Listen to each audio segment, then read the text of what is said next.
ఏపీలో కొత్త జిల్లాల ఏర్పాటు అంశం మరోసారి చర్చకు వచ్చింది. కొత్త జిల్లాల పునర్విభజనకు రంగం సిద్ధమవుతున్నట్టు తెలుస్తోంది.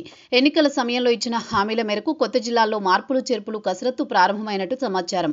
అయితే ఈ కొత్త జిల్లాల ఏర్పాటు ఉన్న జిల్లాల్లో మార్పులపై మంత్రివర్గ ఉపసంఘం ఏర్పాటైన సంగతి తెలిసిందే. మరోవైపు డివిజన్ల మార్పు, మండలాలపైన సూత్రప్రాయంగా ప్రతిపాదనలు సిద్ధమయ్యాయి.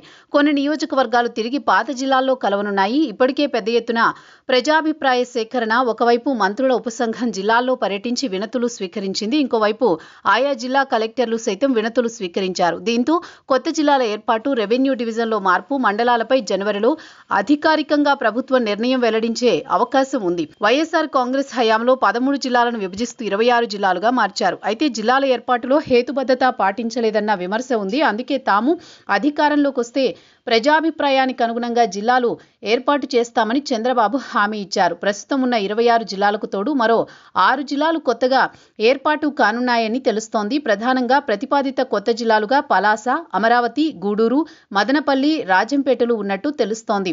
అయితే కొన్ని నియోజకవర్గాలు తిరిగి యథాస్థితికి వచ్చే అవకాశం ఉంది. అప్పట్లో రాజకీయ ప్రయోజనాలకు అనుగుణంగా కొత్త జిల్లాల ఏర్పాటు జరిగిందన్న విమర్శలున్నాయి. తమను అనవసరంగా కొత్త జిల్లాలో చేర్చారని అక్కడి ప్రజలు అభ్యంతరం వ్యక్తం చేస్తూ వచ్చారు. కానీ వైసీపీ పట్టించుకోలేదు.